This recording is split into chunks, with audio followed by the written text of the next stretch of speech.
నమస్తే welcome to our channel నేను మేసిరి AP బీజేపీలో జగన్ టీం ఉందా ఢిల్లీ కేంద్రంగా కుట్రలు పన్నుతున్నారా అయితే ఈ అంశాన్ని మనకి ఇంకా క్లుప్తంగా వివరించడానికి మనతో పాటు ఉన్నారు ప్రముఖ రాజకీయ విశ్లేషకులు అర్చమిల్లి శ్రీనివాస్ గారు. నమస్కారం సార్. నమస్కారం సార్, ఢిల్లీ కేంద్రంగా అంటే ఏపీ బీజేపీలో జగన్ టీం ఉందని ఢిల్లీ కేంద్రంగా కుట్రలు పన్నుతున్నారని చెప్పేసి వార్తలు వస్తున్నాయి. ఇందులో ఎంతవరకు వాస్తవం ఉంది సార్? 100% కరెక్ట్ అండి. అందులో మనం ఉంది. ఇప్పుడు వాళ్ళు ఏపీ బీజేపీలో డెఫినెట్గా జగన్మోహన్ రెడ్డి టీం ఉంది. వాళ్ళు సూట్ కేసులు అందుకుని వాళ్ళు నిత్యం బిస్కెట్లు పడతాడు వాళ్ళకి. వాళ్ళు అందుకునే పొత్తు ఉండకూడదని ఇష్టప్రయత్నం చేశారు వాళ్ళు. అక్కడ ఏం జరుగుతుంది ఎప్పటికప్పుడు ఇతనికి చెప్పేది వాళ్ళ లాబింగ్ చేయడానికి అన్నట్లకి పనికొస్తూ ఉంటారు వీళ్ళు. 6-7 చెప్పే వచ్చింది బయటికి పేర్లు. రఘురామకృష్ణరాజు గారికి సీట్ ఇవ్వద్దని. రఘురామకృష్ణరాజు గారికి సీట్ ఇవ్వద్దని చెప్పారంటే వాళ్ళు ఎంత అన్నం తినేవాళ్ళు కాదు వాళ్ళు.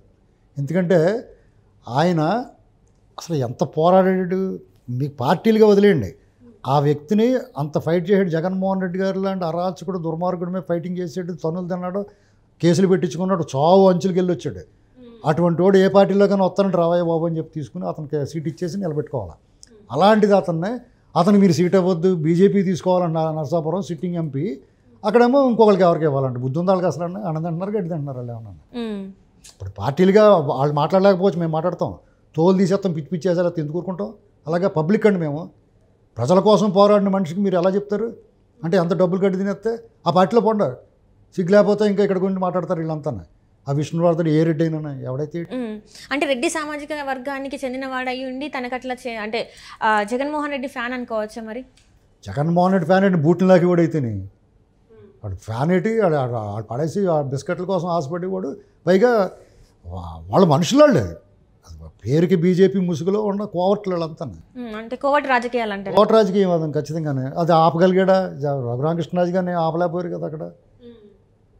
వాళ్ళ తరం ఆపడానికి ఆయన స్థాయి ఏంటి, వీళ్ళ స్థాయి ఏంటి? ఆకాశానికి నేలకి బుడకరాయికి ఉన్న తేడా ఉంటుంది. వాళ్ళిద్దరికి పర్వతం, ఆయన మేరు పర్వతం, ఆయన ముందు ఎంత ఇళ్ళు ఇటు బెచ్చగళ్ళు వీళ్ళు అందరూ ఉన్నాయి. వీళ్ళు ఎందుకు పనికి వస్తారు? ఇప్పుడు వాళ్ళు ఏంటంటే పొత్తు ఉండకూడదు విశ్వ ప్రయత్నం చేశారు. పొత్తు ఉన్నా కానీ రఘురామకృష్ణరాజు గారు అటువంటి సీట్ లేకపోతే ఏమవుద్దంటే మోడీ గారు జగన్ మాట విని అతను సీట్ ఇవ్వలేదని ఒక మైండ్ గేమ్ ఆడదామని. అంతే కదా. రఘురామకృష్ణరాజు ఎంత ఫైట్ చేసినోడికి సీట్ ఇవ్వలేదు అనుకోండి. అక్కడ పొత్తులో వాళ్ళు తీసుకుని అతను ఇబ్బంది పెట్టారు. జగన్మోహన్ రెడ్డి గారికి నచ్చని వ్యక్తికి సీట్ రాలేదంటే అతని ప్రభావం ఉంది అనేటువంటి ప్రజలు అనుకోవాలండి. అంటే ఏంటంటే ఇండైరెక్ట్గా వెనకాల వీళ్ళ స్నేహం ఇంకా కలిసే ఉంది అని చెప్పేసి అవన్నీ జరగదండి. ఎందుకంటే ఇప్పుడు రౌడీ మామూలు లాంటిది బీజేపీకి సీట్ ఇవ్వడం, టికెట్లు ఇవ్వడం అంటే వాళ్ళు బాగా ఓట్లు ఉన్నాయి వాళ్ళకి, వాళ్ళ బొక్కలు ఇంత లావు ఉన్నాయని చెప్పి ఇస్తున్నారు అనుకుంటారా? వాళ్ళకి రౌడీ మాప్పుడు ఒక పైల్వాన్ ఉంటాడు వీధిలో, వాడికి ఆ కాపలా కాస్తూ ఉంటాడు, వాడికి మామూలు కడుతూ ఉంటారు కొట్లు అందరూ. అలాగే వాళ్ళకి ఇక్కడ ఈ ప్రజాస్వామ్యంలో మీ ఓటు మీరు వేసుకోవడం కోసం వాళ్ళకి కప్పం కడుతున్నారు వీళ్ళు. ప్రజల కోసం ఇది. టీడీపీ జనసేనకి ఏమి కలిసి వస్తుందని వాళ్ళ వల్ల ఓట్లు కలిసి వస్తాయని కాదు. మీకోసం నా కోసం మన ఓటు మనం వేసుకోవడం కోసం వాళ్ళు ఈ జగన్మోహన్ రెడ్డి అరాచకం నుంచి కాపాడడానికి ప్రజలు నీ ఓటుని వేసుకొని ఇస్తున్నారు. నీ ప్రాథమిక హక్కుని నీకు ఇస్తున్నారు, నీ చేతిలో పెడుతున్నారు. నీ ప్రాథమిక హక్కుని కాపాడడం కోసం వాళ్ళతో పొత్తెట్టుకుని కొంచెం సిస్టంలో కాపాడండి అయ్యా బాబు అని వీళ్ళు సీట్లు ఇచ్చారు. పవన్ కళ్యాణ్ గారు ఒక 3 సీట్లు 8 సీట్లు ఆయన త్యాగం చేశాడు. వీళ్ళు ఒక 7 సీట్లు వీళ్ళు ఇస్తున్నారు. ఆయన ఒక పార్లమెంట్ ఇస్తే వీళ్ళు ఒక 5 పార్లమెంట్ సీట్లు ఇచ్చి ఇది తీసుకుతోపంటారా బాబు, తీసుకుని కొంచెం జాగ్రత్తగా కాపాడి ఎలక్షన్లా చేయండి అని చెప్పి అంటున్నారు. లేదంటే వాళ్ళ ముఖం చూసి ఎవడేస్తాడండి ఓటు? ఇక్కడ ఓ సోమవీర్రాజు, ఈ విష్ణువర్ధన్ రెడ్డి వీళ్ళకి ఎత్తాడు ఓటు ఎవడన్నా? పైగా పొత్తులో కూడా వీళ్ళకి సీట్లు ఇస్తే మళ్ళీ వీళ్ళు ఓడిపోతారు. ఓడిపోవడమే కాకుండా ఈ కూటమికి చాలా పెద్ద దెబ్బ. అంటే బీజేపీలో కూడా వీళ్ళు ఎవరిని కనపడకూడదు, అసలు ప్రచారంలో కూడా కనపడకూడదు. వీళ్ళు ఉన్నారు, వీళ్ళు అసలు ప్రచారంలో కూడా కనపడకూడదు. వీళ్ళు ఇంట్లో కూర్చోవాలి ఎలక్షన్ అయిపోయేదాకానే. వాళ్ళు గొలుసులేసి కట్టేయాలి ఇంట్లోనే వాళ్ళు వచ్చేస్తారు బయటికి డ్యామేజ్ చేసేస్తానికి. వాళ్ళ ఉద్దేశం ఏంటి? దీన్ని చెడగొట్టాలి కదా. అంటే ఇప్పుడు వీళ్ళందరూ బీజేపీ నేతలుగా జగన్మోహన్ రెడ్డి గారికి పనిచేస్తున్నారా? ఖచ్చితంగానే ఆ తాడేపల్లి ఆదేశాలను పాటిస్తారు వాళ్ళు. మామూలుగా అయితే అరుణాచలం దేవుడు శాసిస్తాడు, అరుణాచలం పాటిస్తాడు. అలాగే ఇక్కడ జగన్మోహన్ రెడ్డి ఆదేశిస్తాడు, వీళ్ళు పాటిస్తారు.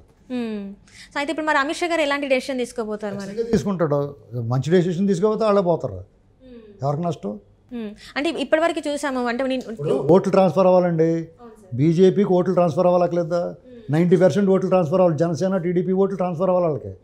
వాళ్ళు గెలవాలంటే వీళ్ళు ఓట్లు ట్రాన్స్ఫర్ అవ్వాలి కదా. వీళ్ళు ఓట్లు ట్రాన్స్ఫర్ అవ్వాలంటే జనాలు టీడీపీ వాళ్ళు కూడా నచ్చాలి ఆ క్యాండిడేట్లు. అర్థమైంది మీకు? అంటే ఒక చోట ఆ నియోజకవర్గమే కాదు, మొత్తం అందరికి నచ్చాలా. ఇది పెద్ద టాస్క్ వాళ్ళకి. లేదా వీళ్ళు ఇంకా వాళ్ళతోటే పొత్తులో ఉన్నట్టు భావిస్తారు.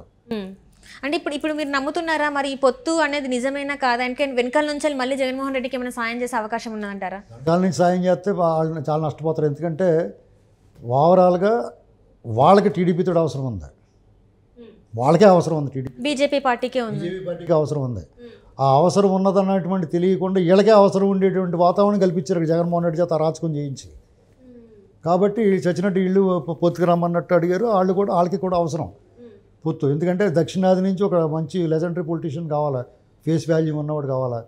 చంద్రబాబు నాయుడు ఆయన లాంటి ఎన్డీఏలోకి వెళ్తే అక్కడ ఆ కూటమికి మంచి. ఇప్పుడు టీడీపీ తప్ప అందులో ఒక పేరున్న నాయకుడు ఎవరున్నారు ఎన్డీఏలో? ఇంకెవరున్నారు చెప్పండి? పవన్ కళ్యాణ్ గారు, చంద్రబాబు గారు కాదు తప్ప ఇంకెవరున్నారు అందులోనూ? సరైన నాయకులు లీడర్లు ఎవరున్నారు? వేరే పార్టీ ఏముంది అక్కడ? కాబట్టి చంద్రబాబు గారు వస్తే అందులో దానికి వాల్యూ పెరుగుద్ది, దానికి ఒక వాల్యూ ఉంటుంది ఆ కూటమికి. అంచేత వాళ్ళకి కావాలని కోరుకున్నారు. అంటే సీట్లు కూడా ఎక్కువ కావాలని కోరుకుంటున్నారు కదా. ఇప్పుడు సీట్లు కూడా ఎక్కువనే ఇచ్చారు. వాళ్ళు 6 సీట్లు అంటే చాలా ఎక్కువ ఇచ్చినట్టే. వాళ్ళు మ్యాక్సిమం ఇచ్చేసినట్టు వాళ్ళు 2 సీట్లు ఎక్కువ ఎంపీ. ఎందుకంటే అక్కడ ఏమీ లేదు కదా సీన్. అయినా సరే వీళ్ళు ఎంత ఉదారంగా ఇచ్చినట్టు వాళ్ళు తప్పు చేశారు అనుకోండి, వాళ్ళు మటాష్ అయిపోతారు, మామూలుగా పోరు. అయితే ప్రజలు అంత సన్నాసులేం కాదు కదా. అంటే బీజేపీకి అసలు అక్కడ ఉనికే లేదు. మన ఏమంటారు 100 కన్నా తక్కువ పర్సంటేజ్ ఉన్న ఓటు బ్యాంక్. ఇప్పుడు గెలిచే అవకాశం ఉందంటారా? మరి నమ్ముతారా అసలు ప్రజల ముందు?